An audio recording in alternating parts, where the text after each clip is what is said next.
Transmutation time, energetic alchemy for an amazing life. Your past can stick with you, and most of the time it's subconscious. You don't even know that it's happening. Let Kelly Kay and Dr. Pat help bring your shadow into the light so you can begin to truly heal and grow. You have the power to shift your energetic ties to the past and thereby shift your life. Stop being stuck in your karmic patterns and transmute your pain or unhealthy ways of being into wisdom and joy. Are you ready to live a more conscious life, to act instead of react, to be present and balanced even in the face of challenges? It's time to turn trauma into transcendence. Transmutation time, energetic alchemy for an amazing life with Kelly Kay starts now. Hello, everyone. Hello, Dr. Pat. So nice to be here again. I'm really excited to talk about love and unconditional love, especially for the self. It's such a big topic, and I know we hinted at it last time, the importance of that in order to trust yourself, because the topic of our last podcast was really learning to listen, to your true heart center. And we both talked about, well, to do that, there has to be this unconditional love. So I'm really excited to talk about how that relates to trusting yourself, listening to your own guidance, and how transmutation can help bring people, into that place of really learning how to love ourselves. And unconditional love for others is a whole other topic, and we might talk about that a little bit too, but really it starts with the self. And so many people, we have just not learned how to do that. I want to ask you about this if I could. You have so many skills, talents, training, healing experience. You bring so much to the table. And that's why I love having this conversation with you. Whether I'm looking at your Hawaiian shamanic work or Arcturian light work, it doesn't matter. When we talk about putting all that together, right, in what you call enlightened medicine, then we step in to the conversation with you, Kelly Kay, about unconditional love. We can break this down for people today in a way where people don't just say, oh, I can't do it. Because aren't you, in almost everything you do, aren't you plugged in to the energy of transmutation? Absolutely. I mean, transmutation is really a kind of a broad term to help us understand that we have to work with what has been in our past and try to dissolve it or shift it or use that alchemy to change it so that we can become more of who we really are, on kind of a core soul level. We've just forgotten how to be that. And I believe at a core soul level, we are actually unconditional love for ourselves and for life and all of that. But because of what a lot of us have been through or what we've experienced, it makes it hard to feel it, to live it, because we haven't been shown that from others. And the reason, I did so many trainings and tried to learn from different perspectives is I worked with patients for enough years that I saw how difficult it can be sometimes. And I'm sure people listening can relate to, doing therapy for years and feeling like, okay, I made some progress, but I still feel like there's something sticking. There's something there that I don't know how to, really get rid of or shift away from.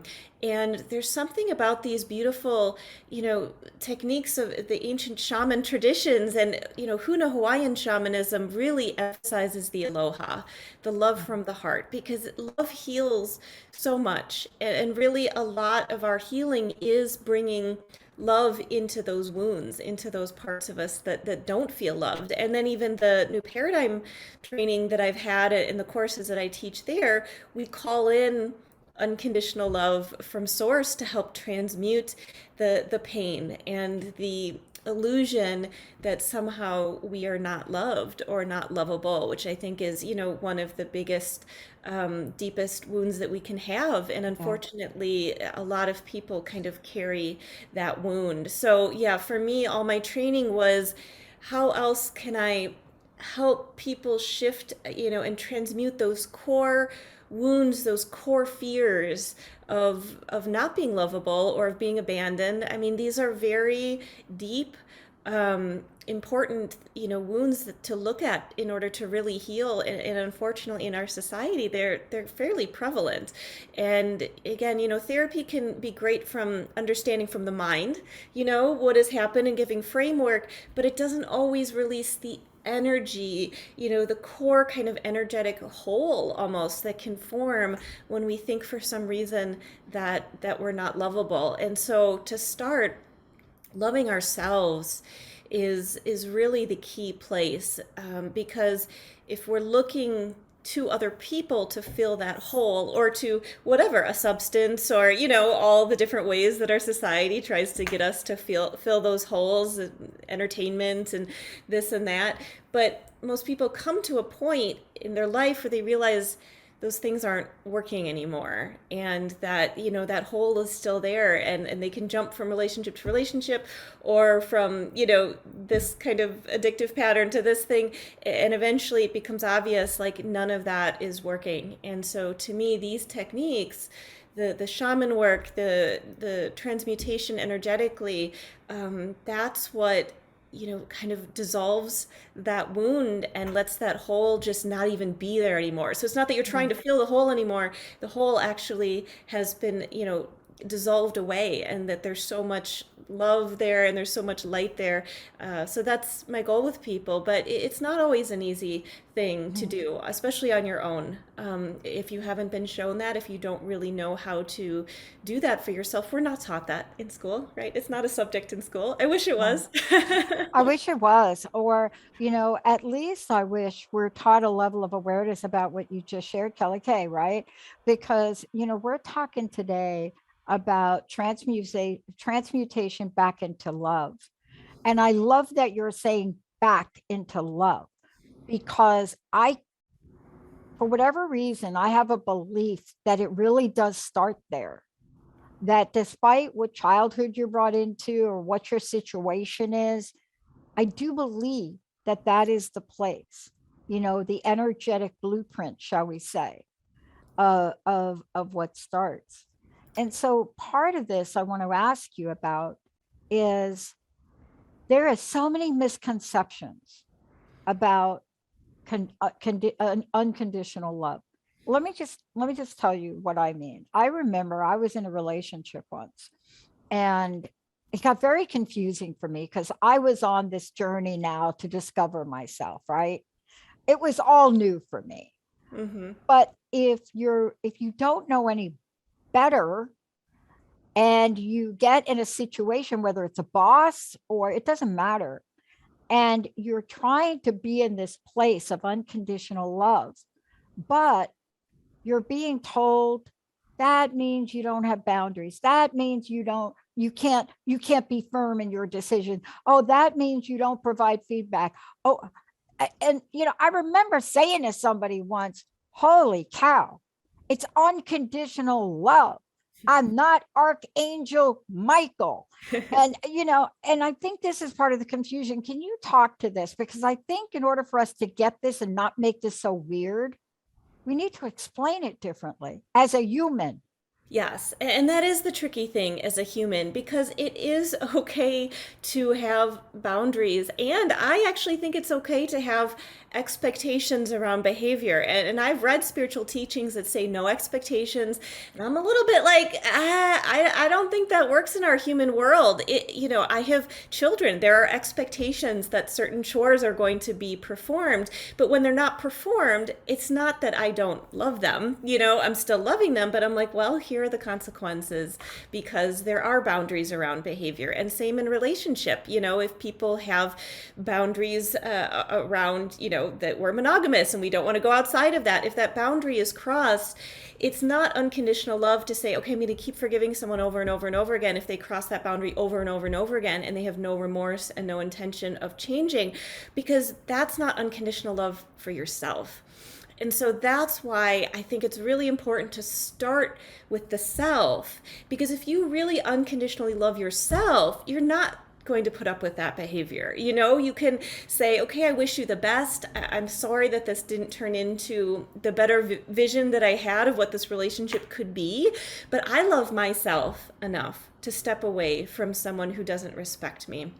And you can feel that more easily when you really love yourself unconditionally. You feel when someone is not really loving you in return. However, when you haven't really integrated that yet in yourself, and you're with someone who's pushing your boundaries or not really respecting or loving you, it's confusing, and it's harder to actually step away because you haven't integrated, that, like, well, I love myself enough not to be treated this way, Right. right? And Right. so, Yeah. yeah, starting with the self first, and then other relationships, can emerge from there. And Yeah. again, we can love someone unconditionally as we walk away from them too. Yeah.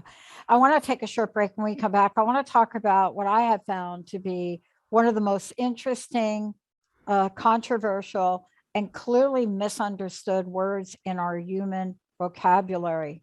And it doesn't matter what culture you go through, there are usually differences of opinion about it from the experts.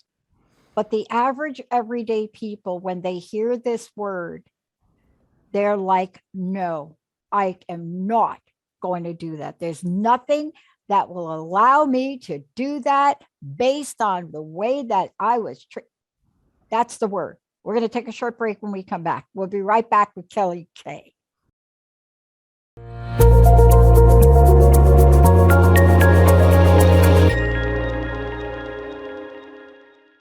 Hey, everybody, welcome back. This is Transmutation Time with Kelly Kay. I'm Dr. Pat.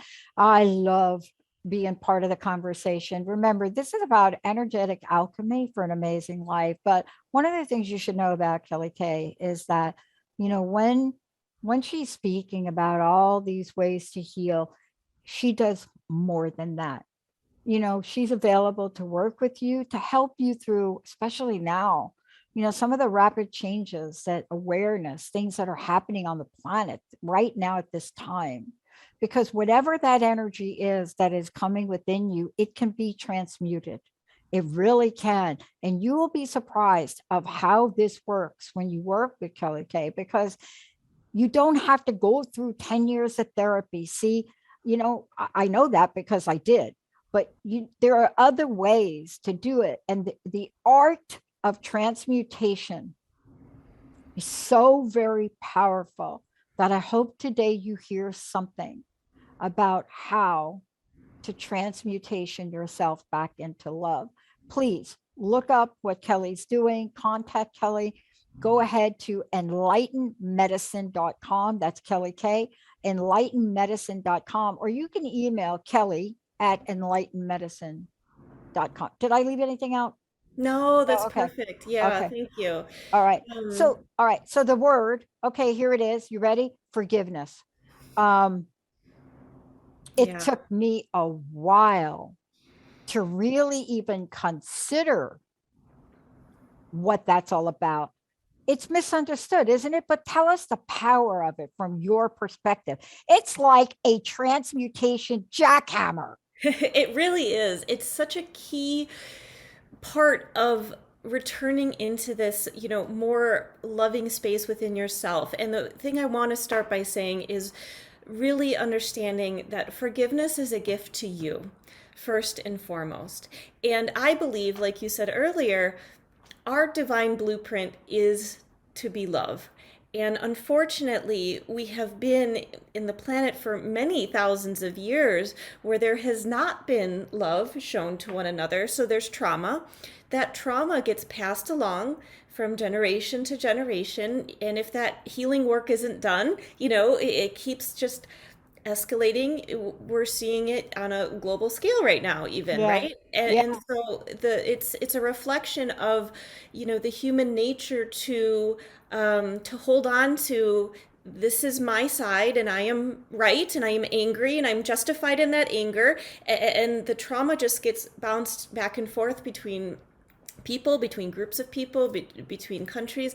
It's really challenging, and the more that we can dissolve that trauma within us. And really, that's transmuted through forgiveness is key. And forgiveness doesn't mean condoning that what happened is okay. I really want to emphasize that, because that's what most people think. They think, well, I'm never going to forgive that because that was an awful thing to do. And maybe it was an awful thing that happened or that that person did. However, if you're holding that anger and that wounding and that trauma, that person that you're angry at may not even care anymore. They've moved on. They might have their own trauma and things of whatever they're working through. It's not helping you to heal and to live your best life if you're holding on to so much anger or bitterness or resentment. So really, forgiveness is a gift to you to say, you know what, I recognize that a lot of people on this planet are acting from a place of trauma and fear, and they're unresolved whatever that has been passed along for so long. And when we can do that, we start to move out of the judgment space. And this is a big part of especially like the new paradigm work that I do, really emphasizes to move away from judgment, because again, we don't know their story, we don't know their karmic history, we don't know why they acted the way that they did. And we can simply say, okay, you know what, I recognize that whatever happened there was not right and it hurt me, but I love myself enough, I want to let that go so that I can feel joy again, so that I don't have to live in bitterness and anger and regret or whatever those emotions are tied to it. So forgiveness simply is a way of dissolving, of transmuting that energy between you and that other person. Because if you don't transmute it, there is actually an energetic cord that kind of links you to that person or that event. And if you are carrying the hurt, that cord stays. And really, you don't want to be connected to that No. person or event if that hurt you, right? And so it's a gift to you to dissolve that thread, that cord, and say, I forgive you from a place of loving myself and wanting to just hold that love within me. So yeah, forgiveness, it's a big topic, and there's a good, if people are interested in A Course of Miracles, that's a whole, I mean, there's like study groups about it, right? And I Oh, certainly can't cover it in a podcast today, all that's in there, but it is an excellent book on the true nature of forgiveness, which is that kind of like, look, all humans at some time have acted wrongly. And sometimes we also need to look in ourselves and say, it's sometimes in my life, maybe I've acted wrongly. And when you can do that and be honest with yourself and forgive yourself, it makes it much easier to forgive other people. So sometimes that's the path as well, is looking in and saying, yeah, I too have acted from a place of hurt and anger, and I too maybe have hurt other people, whether intentionally or unintentionally. Can I forgive myself? mhm. And as you forgive yourself, it makes it easier to forgive other people as well. So, yeah, Can you there's a talk lot. a minute? There's a lot, but I want to just ask you a little bit because I think there's some power that in transmutation work, right? Especially around true forgiveness. I mean, what is your experience in, and this is your area of expertise in that transmutation energy work around this, around not just forgiveness, but the thing that you're holding on to. Exactly. That's really what it's about, releasing is that energy. Like I said, whether it's anger or bitterness or, whatever that situation has caused in you, that it makes your energy field really, kind of heavy, and it makes you feel energetically weighed down by the burden of having to carry those Mhm. emotions that they're not harmonious. They create distortions in your energy field, and you'll feel it. You won't feel as good. And so when this transmutation happens, there's a lightness. People feel freer, they feel energetically lighter, they feel like a weight has been lifted off their shoulders that they didn't know they were carrying. So again, it's really, the gift is to you, to be in that place of unconditionally loving yourself enough to say, I don't want to carry Yeah, that anymore. That this is not helping me. This is hurting me. yeah. And someone recently that I was talking to, that now I can't remember who it was, made it really simple like that. That it was something she heard somewhere else, where someone just simplified self love into, is this good for me right now? And it's really a profound question, actually, because we can think self love is like, oh, I'm going to indulge in a bottle of wine and that's how I'm spoiling myself, you know. But when you actually sit with it and you're like, but wait, is this good for me right now? The answer you might hear is actually no, that's not what your body is asking for right now. And if you really sit with the emotions behind something that you have towards a person or a situation and ask yourself, is this good for me to hold on to this?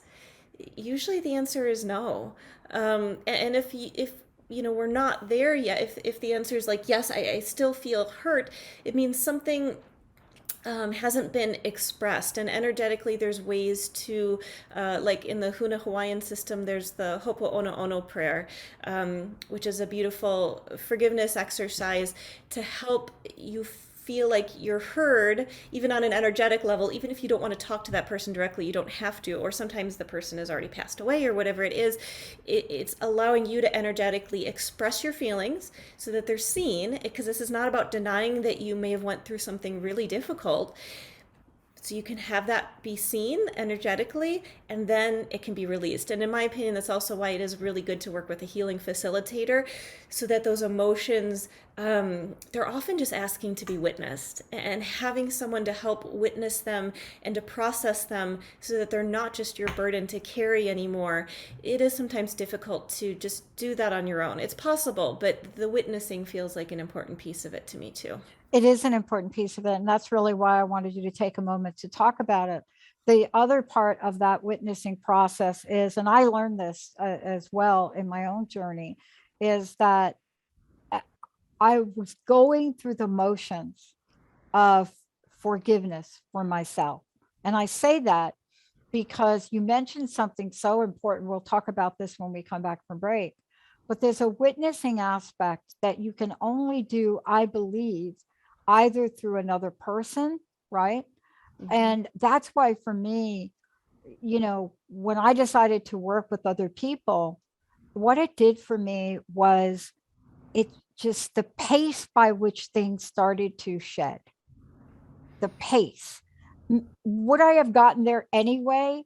I don't know, like maybe in this lifetime, but working through the lens of another person that you trust and having them be so honest with feedback Mm-hmm. and just telling you, right? Right. Or asking you, had you ever thought about this? And to hold, I yeah, right? You know what I and mean? for absolutely, and for that person to hold the space of compassion and unconditional love for you Yeah. as you are releasing that pain and those emotions, that's key. And that's the thing too, is that sometimes we think, well, if I hold on to this, because it wants to be met with compassion, it wants to be met with unconditional love and understanding, and we think if we hold on to it we're going to get that from the other person who wounded us, but sadly it doesn't usually work that way. That person is so deep in their own wounding, or you know what I mean, they can't come to you in a tone and say, oh, I'm so sorry, I realized how much I hurt you Yeah. here. It doesn't happen as often as, you know, in an ideal world it would. And so the healing facilitator becomes the person who can witness with compassion and say, I see your wounds, I meet them with unconditional love, and that starts the healing process. So Yeah. And that's what I want to talk about when we come back, because for those of you out there, I just want to make this general statement. If you want to call in and get some help with this, you want to have a conversation with Kelly Kay, please feel free to do that. 1-800-930-2819. Phone lines are open. If there's something that we can help you with along the way, because we are the ones that suffer.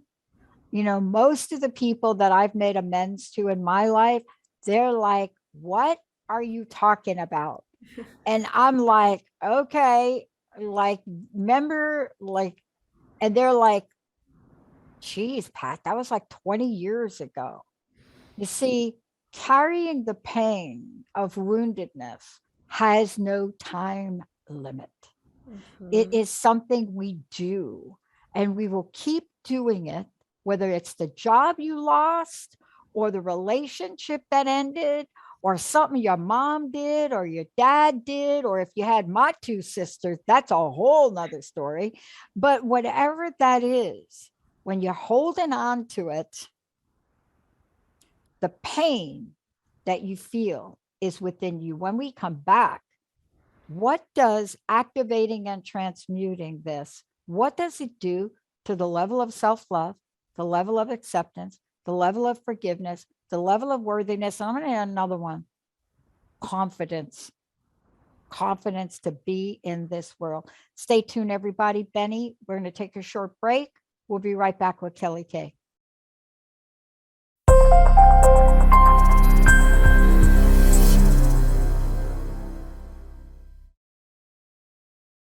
Hi, everybody. Welcome back. You're listening to Transmutation Time with Kelly Kay and me, Dr. Pat. You know, today Kelly Kay is talking about transmutation back into love. I love that. Transmutation back into love. And part of this, as we go through this, is understanding what's underneath it. How do we transmute our energy field, from not love back into unconditional divine love? That's what this is. And this is the work you do. Before we keep rolling here, can you also let people know how they can find out about you, how they can work with you?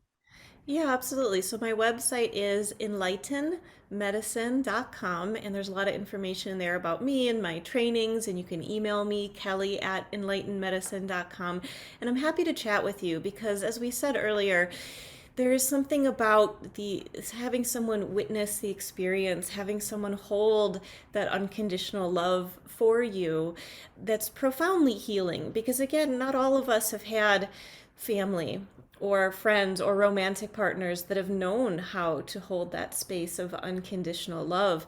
And for me, what I like to do energetically is help create kind of an energetic pathway, a link, if you will, to that divine unconditional love that I believe is always there for us. But if we haven't felt that growing up as a child, if we haven't felt that in relationships, we stop even knowing what it feels like to be held in that kind of energy. And it really is the most beautiful healing energy there is, to feel that unconditional love, pouring towards you from the divine layers. And I'm just a conduit, I'm holding space for that, but it's really coming from the divine.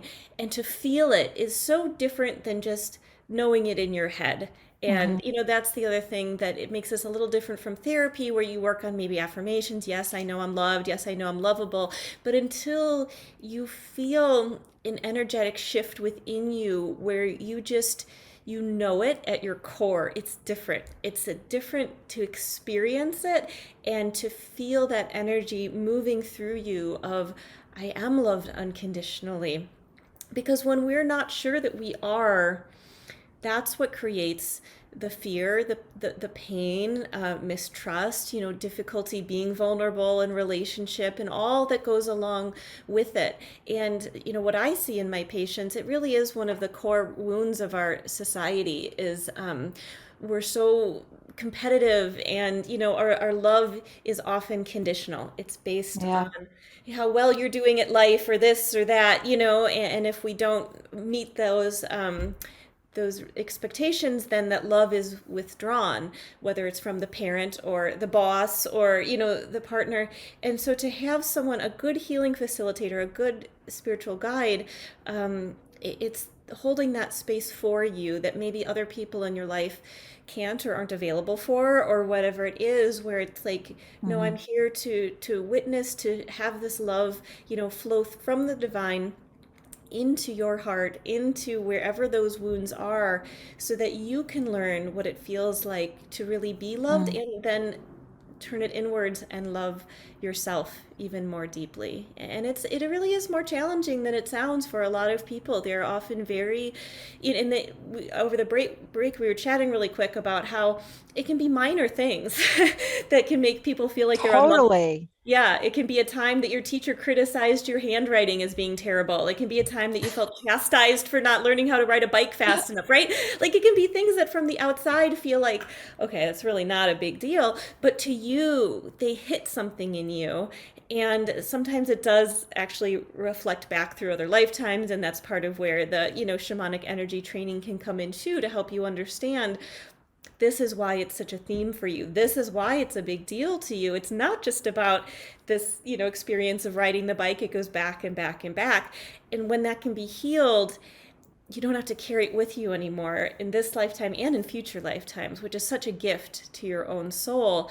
So, yeah, it's not always big, earth shattering events that leave this impression that we're not lovable. It can be little moments, but we internalize it, and then we create a belief system in ourselves of there's something wrong with me, or nobody really loves me, or all these things that, and then any little thing that happens can keep reinforcing that, and then before you know it, you've had a lifetime of these moments, Yeah. and they reinforce that false belief that you created when you were young, that somehow you're not lovable, and that yeah, that there's something wrong, et cetera, et cetera. So to me, the transmutation, the energy comes in to rewrite that story, to rewrite the energy behind those moments, so that they don't carry the same heaviness, they don't carry that same painful feeling anymore, and instead it can actually be seen as a moment of growth. And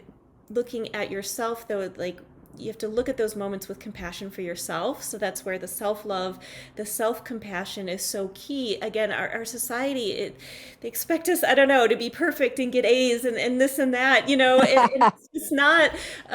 it's not the most compassionate society in terms of expectations, and that it continues into your work life, and you got to meet this and this and this. So yeah, we have to show it to ourselves first, ultimately, and kind of dissolve away some of those societal messages of, like, oh, you only get approved of if you follow the rules. It's like, no, how about the unconditional love meets you where you're at, and sees again that we've all, Exactly. yeah, made mistakes, and we've all gone different directions with our life, and sometimes we've been like, oop, that was, maybe a little path that wasn't the best. All right, come back around again.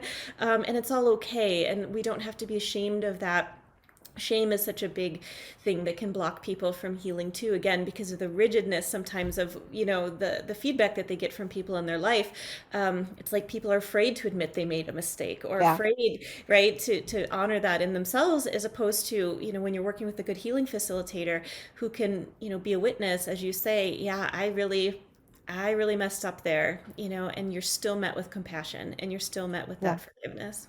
I think, one of the things you said, I'd love for you to talk more about, and it's the illusion. It's not only do we have to transmute so many other layers, but there is this illusion that we carry around that I know you help people with. And folks listening may say, oh, really? I have to do something about that? But we do. We carry things around with us that would have us believe that we're we're helpless, we're hopeless, we're small. Yes. Nobody's going to love me because of dot dot dot, whatever that is. And that's a different layer to forgive, because we don't really acknowledge enough that the thoughts like that we carry around about ourselves or even others, but start with ourselves. Right. There's something in there. um I'm telling you, there's certain things that I'll react to, and the oddest things. There's an expression that I heard a couple of teenagers use that I was working with not too long ago. And one of them said to the other jokingly, put the L on the, like, just went like that. And I'm like, and the other kid said, oh, that means loser. And I just went berserko. They were laughing, they were joking, even Mm-hmm. the kid that was called a loser. And I realized that that was a label I had.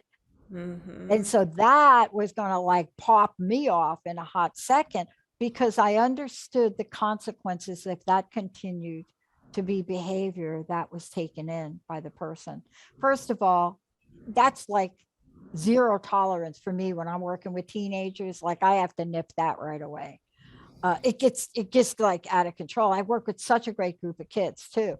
But this illusion that we are small, that thing, if we don't take care of that, like if nothing else, if we don't get that thing handled, we cannot step into the world of possibility. I don't know. You tell me. Am Oh, I I completely close? agree. Yeah, Okay, good. completely. It really is something that is, again, it feels just deeply pervasive after many, many lifetimes, thousands and thousands of years upon this planet of reinforcing this concept that somehow we are small and helpless, and that we need to give our power away to something else in order to feel good about ourselves or to be accepted. You know, it's a deep tribal thing. I really think it actually goes back to, you know, when we lived in tribes, and the big fear of punishment was exile. They didn't have jails, you know, and what, oh, geez, that's like the worst thing you can imagine. Like try to survive by yourself back in, you know, more primitive times. It's terrifying. And so I think a lot of people carry this deep core fear of being exiled, of being abandoned, and it makes them feel very helpless. And then, of course, you know, there's other ways that we can feel abandoned or feel rejected by society, but it just keeps hitting kind of that core fear. And when you know that you are not helpless, you're no longer afraid of that abandonment or of that rejection or exile. You have a light within you that you know that, like, when you are really energetically connected to that divine love, it strengthens you. It gives you courage. It takes courage to live a bold, divinely inspired life. I mean, I know that you've experienced that yourself, that it's not It always does. It just, does take courage. it I mean, does. I would not sugarcoat that for $1,000,000. It takes courage for me to step up every day and do this. Mm-hmm. You know, Yeah. I don't take this lightly. I feel completely blessed. But you know, I grew up as a kid that couldn't get a sentence out of her mouth. I wonder if I'm going to flub some words, but I worked with a great sidekick, Mr. Benny, for a really long time. He's always got my back. Livia's always got our back on Facebook. I'm well protected, but I still vulnerable from those places of woundedness, right? Absolutely. Um, it- And there's always people that won't understand. You know, I have family members that don't understand what I do. They thought acupuncture was already kind of like enough, and then I started doing all this other stuff, and man, now I'm really out there. You know, but that's okay. They don't have to approve of me. I don't have to seek their approval. I have to live the life that I have been called to do, because you know, I really believe we're at an important time in human yeah, history, and we're here to live it. Like now is the yeah, time to do it. So having that courage to step out and say, this is who I really am, this is the energy that I want to bring to the planet, this is yeah, important to me. It takes that kind of courage and dissolving, transmuting those fears of, I'm helpless, I'm small, what if yeah. people don't love me, what if people abandon me. We really have to transmute those fears, because that'll hold you back. You know, it's interesting we're talking about this. I got a message from a friend of mine. You know, I did a whole half-hour podcast on the people in the world that stuttered as kids and what the side effect is from them. And one of the side effects is that your brain moves faster sometimes than your mouth. And you know, even to this day with me, I am very much aware of it, and I will say a word that is like not even related to what we're talking about, because if you grow up with this, you're conditioned to always think ahead of what somebody's going to ask you, because you can never get the answer out right. Mm, And so I got a text message from my friend about the president's talk last night and how he misspoke. And I said to my friend, you're not going to believe this, but this is less about how smart you think this guy is, and more about what it's like to stutter for most of your young life and how your brain works. mm. But there's nothing that you can say when you're a leader of the world, nothing you could say to explain that to people. I just happen to know it. But when I flub and people hear it, they don't take it into consideration. So we are constantly forgiving ourselves. Well, that's exactly it, right? And that's the importance of non-judgment. Don't judge yourself, don't judge others. I mean, yeah, I have a daughter who has like sensory processing issues, and her speech is often very slow.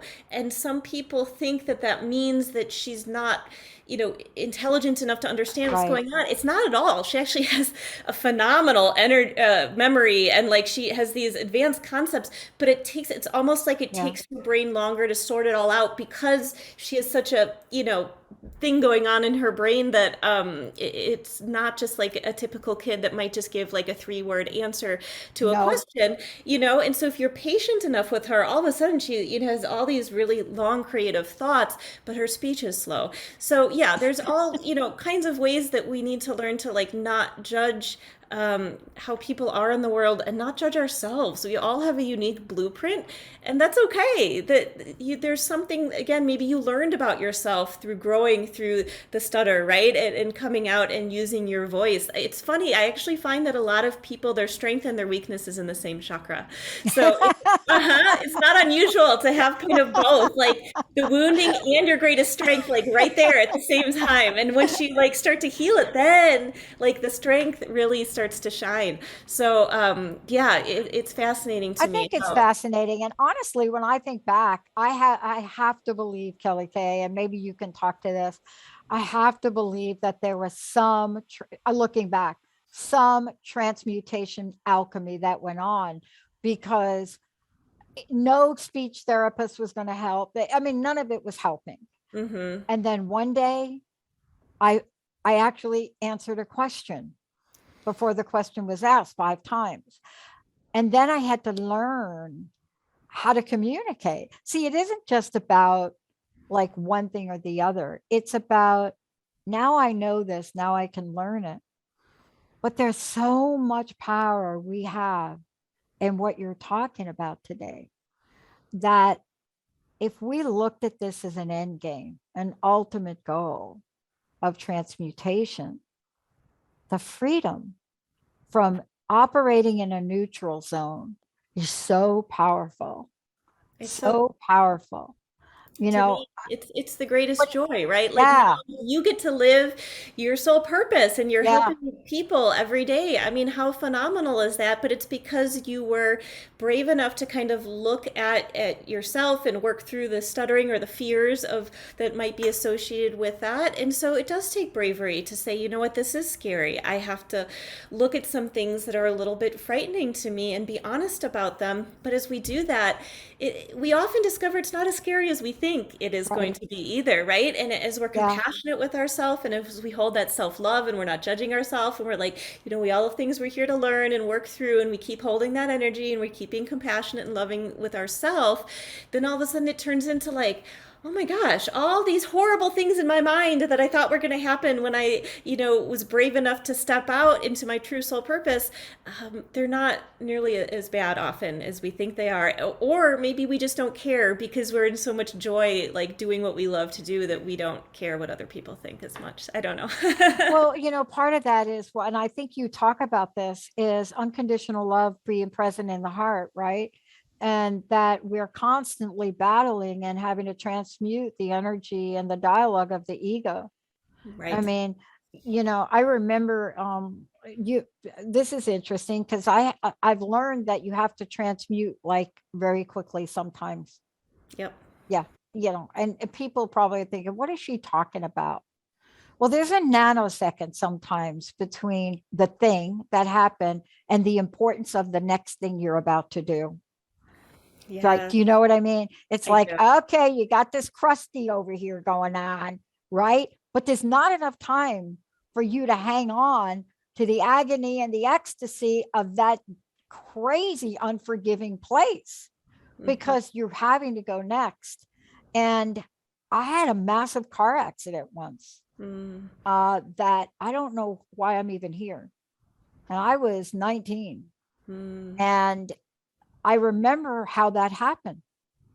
It happened exactly for the reason I just described to you, because you're driving a sports car racing on a public highway and somebody says something to you to aggravate you in the car, and you lose complete sight of that, you're latched on to these 3 words that were said to you, and in a nanosecond, you're wrapped around a telephone pole.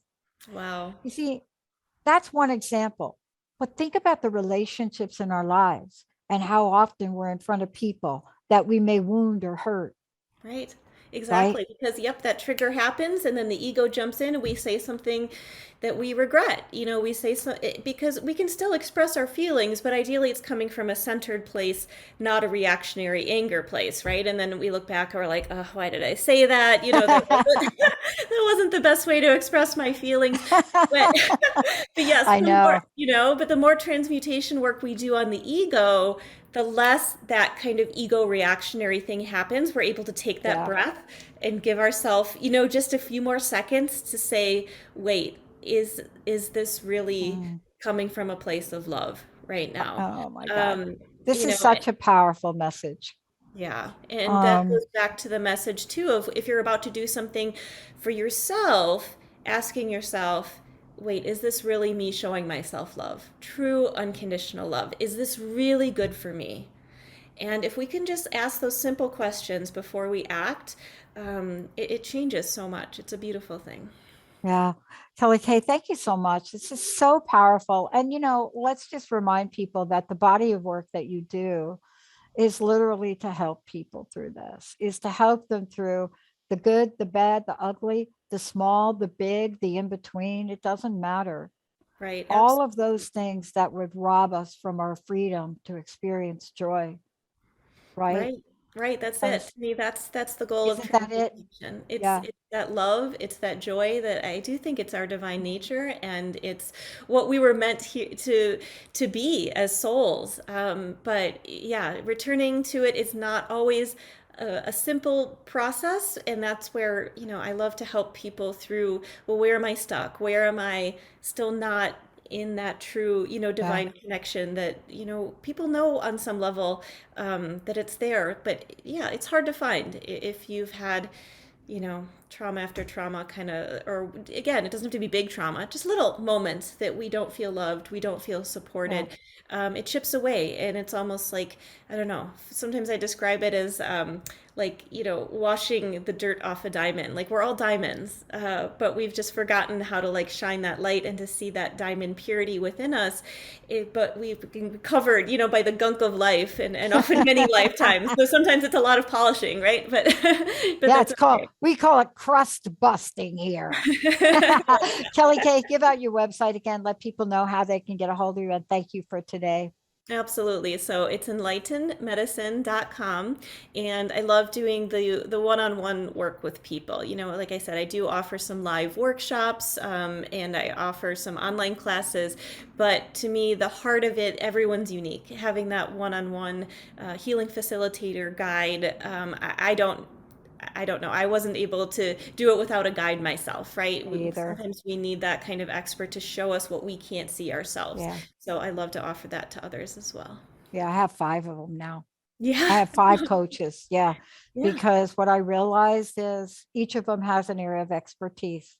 And when I realized that the nature of my vision and dream to create a better world required some additional assistance, I didn't want to struggle on my own.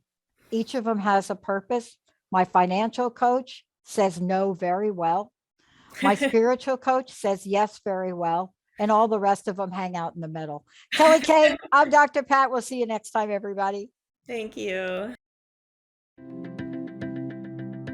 Thank you for listening to Kelly Kay and Dr. Pat on Transmutation Time, energetic alchemy for an amazing life. Showing up to life in a healed, present way is the best gift we can give ourselves. Healing creates smoother family dynamics, better professional opportunities, and an easier time in romantic relationships. So, what are we waiting for? Learn more about Kelly and what she does by visiting enlightenedmedicine.com. Don't forget to tune in next time on transformationtalkradio.com to turn your trauma into transcendence.